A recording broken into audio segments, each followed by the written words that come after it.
ఈరోజు మన కార్యక్రమానికి TDP party spokesperson Latha Suryadevar గారు ఉన్నారు. సో మేడం, ఈ రోజున ఎన్నికల హడావిడి జరుగుతుంది. పార్టీలన్నీ కూడా ఈ ఎన్నికల్లో నిమగ్నమై ఉన్నాయి. సో వాళ్ళ అస్త్రశస్త్రాలన్నీ ఉపయోగించి ఏ విధంగా వాళ్ళ అధికారంలోకి రావాలనే ప్రయత్నంలో ఉన్న క్షణంలో ఈ రోజున జగన్మోహన్ రెడ్డి గారి ప్రభుత్వం కొత్తగా ఒక ల్యాండ్ టైటిలింగ్ యాక్ట్ని తీసుకొచ్చింది.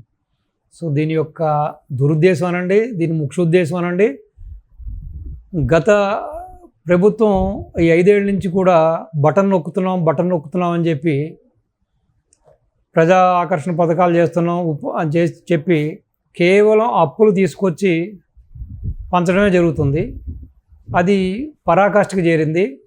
ప్రభుత్వ భూముల్ని, ప్రభుత్వ ఆస్తుల్ని కూడా తెగనమ్మి ఈ స్కీమ్స్ ఇవ్వడానికి ప్రయత్నం కూడా జరిగినప్పుడు హైకోర్టు దీనికి అడ్డకట్టేసినప్పుడు వాళ్ళకి దాన్ని వీలు పడక ఆ ప్రభుత్వ భూములన్నింటినీ తనఖా పెట్టి డబ్బులు తీసుకొచ్చి బటన్ నొక్కడం మొదలెట్టారు జగన్మోహన్ రెడ్డి గారు. ఇప్పుడు ఉన్న హైకోర్టు తప్పించి ప్రభుత్వ భూములన్నీ కూడా అయిపోయినాయి. ప్రస్తుతం ఈ ల్యాండ్ టైటిలింగ్ యాక్ట్ ద్వారా ప్రజల ఆస్తుల్ని పూర్తిగా హస్తగతం చేసుకోవడానికి, వాళ్ళకి సంబంధించిన వాళ్ళ అనుమానాలకు సంబంధించిన ఒక క్రిటికల్ రికవరీ కంపెనీకి ఈ బాధ్యత అప్పచెప్పి, సో ఇక మీదట ప్రజల యొక్క ఆస్తులు, దానికి సంబంధించిన ఒరిజినల్స్, పట్టాదారు పాస్ పుస్తకాలు, లింక్ డాక్యుమెంట్స్ అన్నీ కూడా ఆ సంస్థ దగ్గర ఉంటుంది. వాళ్ళ మీద ముద్రలు కూడా ఉంటాయి. సో దీని మీద పలు అనుమానాలు ఉన్నాయి. సో పలు అనుమానాలకు తావిచ్చే విధంగా ఈ చట్టం ఉంది. సో దాని గురించి మీరు ఏం చెప్పదలుచుకున్నారు? చెప్పండి, మీ అభిప్రాయం చెప్పండి. జగన్మోహన్ రెడ్డి దోచుకోవటానికి సీఎం అయిన వ్యక్తే కాబట్టి ఆయన ఏ రోజు ప్రజల సంక్షేమం గురించే కానివ్వండి, ప్రజలకి అభివృద్ధి చేయాలనే కానివ్వండి, ఆయన సీఎం అయినట్టే లేదు. ఎందుకంటే ఎంత దొరికితే అంత దోచేసేయటమే, ఇంకా వేరే ఆలోచనే లేదు. డబ్బులు అంటే జైలుకి వెళ్ళటానికి కూడా ప్రిపేర్ అయిన వ్యక్తే కదా. 18 నెలలు ఆల్రెడీ జైల్లో ఉన్నాడు కాబట్టి సో అవేమీ ఆయనకి పెద్ద లెక్క కాదు. కేసులు ఎన్నైనా ఉన్నా కూడా నేను డబ్బులతో నేను చేసుకోగలను అనే ఒక ఆలోచనతో ఉన్నట్టే కనపడుతుంది. ఇప్పుడు ఎంతని సరిపోవట్లేదు. ఆఖరికి ప్రజల మీద ఉన్న ఆస్తులు, భూముల మీద కూడా పడ్డాడంటే మనకు ఆశ్చర్యంగానే ఉంది. అంటే ఇదివరకు ఏమైనా గవర్నమెంట్కి సంబంధించిన ల్యాండ్స్లు కబ్జాలు చేయటము ఇవే చూసాం గతంలో అంతా కూడా. సో ఏదైనా ఉంటే ఒకటి వచ్చి రౌడీజం చేసి ఏదైనా డిస్ప్యూట్లో ఉన్న సైట్లని ఆక్యుపైలు చేసింది చూసాం. కానీ ఇప్పుడు అట్లా కూడా కాదు. వాళ్ళు క్లియర్ టైటిల్ డీడ్ ఉన్నటివే కూడా కానివ్వండి, ఒక రాష్ట్రానికి సీఎంగా ఉన్న వ్యక్తే అలాంటి వాటికి పాల్పడటమే కానివ్వండి. అంటే ఇంకా మీదట సో రిజిస్ట్రేషన్ కూడా, సో ఫింగర్ ప్రింట్స్ కూడా ఆల్రెడీ ప్రజల అందరివి కూడా ఫింగర్ ప్రింట్స్, ఎవరైతే ప్రాపర్టీకి సంబంధించిన వాళ్ళు అందరివి కూడా ఫింగర్ ప్రింట్స్ వాళ్ళ దగ్గర ఉన్నట్టే కానివ్వండి, వాళ్ళు దాన్ని అన్నీ వాళ్ళు సేవ్ చేసుకున్నట్టే అనిపిస్తుంది.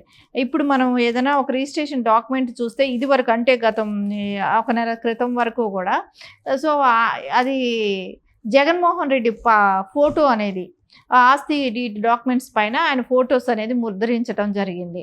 మళ్ళీ పాస్బుక్ల మీద అసలు ఆస్తి ఎవరిది, ఎవరు ఆస్తిలో ఎవరు ఫోటోలు వేసుకుంటారు, కొన్నది కష్టపడి సంపాదించి కొనుక్కున్నది ఎవరు? గాంధీ తాత బొమ్మనే వేసుకోలేరు, అంబేద్కర్ గారి బొమ్మను కూడా ఎవడో వేసుకోవటానికి. అంటే వాళ్ళ కష్టార్జితం, వాళ్ళ సంపాదించుకున్న సొమ్ముల మీద ఇంకొకళ్ళ పెత్తనం ఏంటి, వాళ్ళ ఫోటోలు వేయటం ఏంటి? 5 ఏళ్ళు ఉంటాడు, సీఎం దిగిపోతాడు, సో ఆయన ఫోటోలు అక్కడ ఉంచటం ఏంటి? సో ఇది ఎంత దారుణమైన విషయం.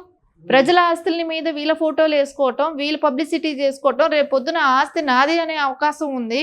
ఇప్పుడు మీ ముత్తాత గారు మీ తాతగారికి ఇచ్చి ఉంటారు, మీ తాతగారు మీ తండ్రి గారికి ఇచ్చి ఉంటారు, మీ తండ్రి గారి ద్వారా మీకు సంక్రమించి ఉంటుంది ఆస్తి. కనీసం ఇంత కష్టపడి ఆస్తి సంపాదించిన మన ముత్తాత ఫోటో లేదు, తాతగారి పేరు లేదు, తండ్రి గారి పేరు లేదు. కనీసం అటువంటిది అసలు ఏ సంబంధం ఉందని ఈ వ్యక్తి ఎంత అసలు చూడడానికే చాలా వెబ్బెట్టుగాను, చాలా జుగుప్సగాను ఉంటుందండి ఈ చర్యలు కానీ, వీళ్ళు తీసుకొస్తున్న ఈ చట్టాలు కానీ చూస్తుంటే. మరి ఈ రోజున ఈ యొక్క ఏదైతే ఈ ల్యాండ్ టైటిలింగ్ యాక్ట్ వలన రేపొద్దున్న ఎటువంటి ఆధారాలు ఉండవు.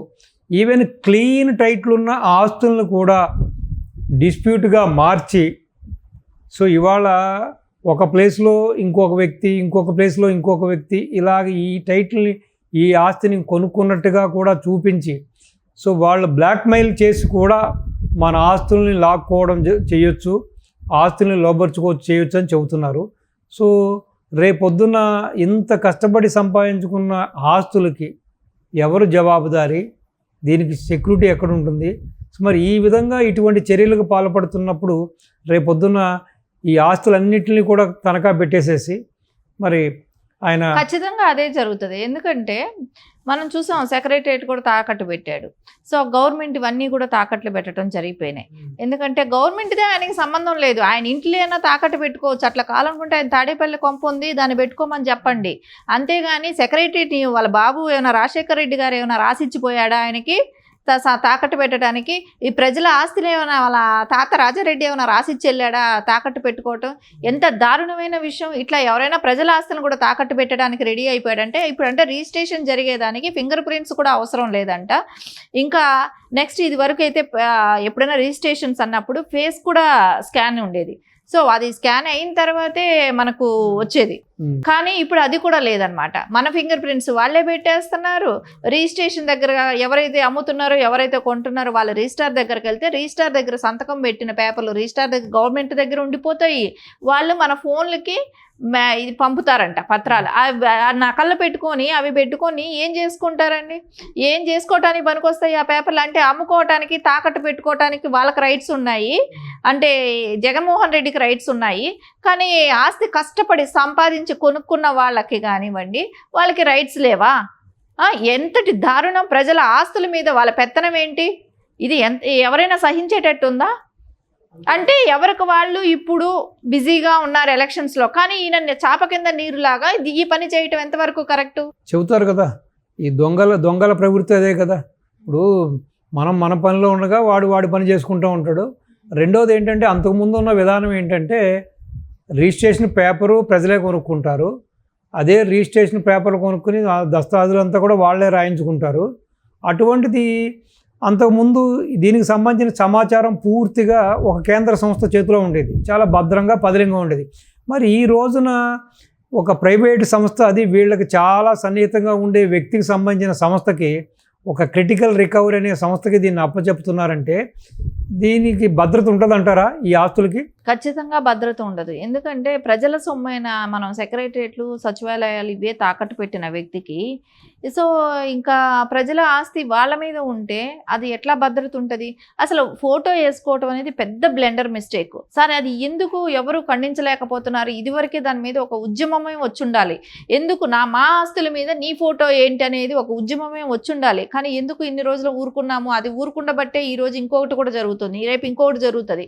సో అది అనేది చాలా మిస్టేక్ జరుగుతోంది ఇక్కడ. రేపు పొద్దున గెలిచిన తర్వాత ఆయన ఎవరెవరు ఆస్తులు ఏంటి అనేది కూడా ఆయన ఒక ప్లాన్ చేసుకుంటున్నాడు. దాని ప్రకారం రేపు పొద్దున ఎవరెవరు ఆస్తులు మిస్ అవుతాయో కూడా తెలియదు మనకు.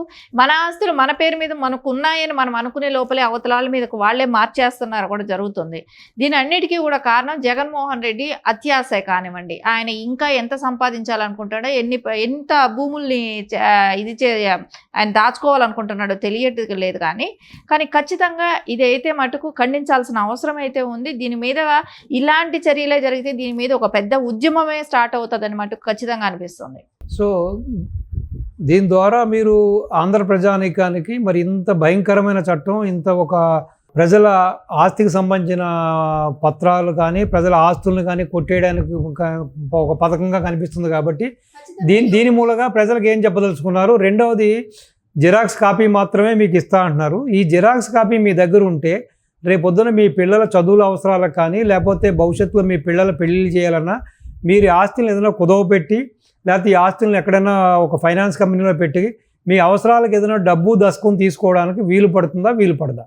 ఖచ్చితంగా లోన్స్ వచ్చే అవకాశాలు అయితే లేవు. నకళ్ళు ఉంటే ఎప్పుడు లోన్స్ అయితే రావు. సో ఒరిజినల్ పేపర్సే అడుగుతారు. ఖచ్చితంగా ఒరిజినల్ పేపర్స్ మన చేతి ఉండవు. కాబట్టి రేపు పొద్దున మన ఆస్తులు ఆయన తాకట్టు పెట్టుకుంటాడు, రేపు పొద్దున ఆయన డబ్బులు తీసుకుంటాడు. మనకు అసలు అవసరం ఉండదు. ఎందుకంటే మన ఫింగర్ ప్రింట్స్తో సహా వాళ్ళు రికార్డ్ చేసి పెట్టుకొని ఉన్నారనేది వాళ్ళే చెప్తున్నారు స్పష్టంగా. సో మన అవసరం కూడా లేదు అన్నట్టే ఉంది అమ్ముకోవటానికి. నాకు తెలిసి గతంలో ఎప్పుడో పాత రిజిస్ట్రేషన్స్ అయిపోయిన వాటికి కూడా ఈసీ దగ్గర ఇప్పుడు మనం కొత్త కొత్తగా పేపర్లు తీసుకోవాలంటే దానిలో కూడా జగన్మోహన్ రెడ్డి గారు ఫోటో వేసి ఆ పేపర్లు ఇస్తున్నారు. సో ఇది పార్టీల గురించి ఆలోచించకండి. ఇప్పుడు నేను ఒకవేళ టీడీపీ అని మీరు అనుకొని మాట్లాడుతున్నారేమో అనుకోకండి, కానీ ఇది అందరికీ సంబంధించిన విషయం. సో ప్రజలందరికీ సంబంధించిన విషయం ఇది. సో దీన్ని ఇలాగే వదిలేస్తే రేపు ఎవరికి కూడా ఎవరి ఆస్తులు ఏంటనేది కూడా తెలియదు. రేపు పొద్దున మన ఆస్తులు మనం కాపాడుకోలేం, రేపు పొద్దున భవిష్యత్తులో మన పిల్లలకు మన ఆస్తులు ఇవ్వలేం. కాబట్టి ఖచ్చితంగా దీన్ని అయితే వ్యతిరేకించాలి. దీన్ని అంటూ ఒక ఉద్యమం లాగా చేయాలనేది మటు ఖచ్చితంగా రేపు పొద్దున ప్రజలందరూ, ఏపీ ప్రజలందరూ కూడా దీన్ని డిమాండ్ చేస్తారు కూడా. చూడండి, సో మీరు చూసుంటారు కొన్ని ఇళ్లల్లో ఇళ్ళ బయట నన్ను చూడు నీకు యోగం వస్తుందని గాడిదను పెట్టుకుంటారు, అడ్డగాడిద బొమ్మ ఉంటుంది. సో అదేవిధంగా ఈరోజు నీ జగన్మోహన్ రెడ్డి బొమ్మ పెట్టుకుని ఈ ప్రజలు ఎన్ని ఇబ్బందులు పడతారో ఏంటో. కాబట్టి సో కాలమే నిర్ణయిస్తుంది. ఈ ప్రజలకి ఈ నిర్ణయాన్ని వదిలేద్దాం.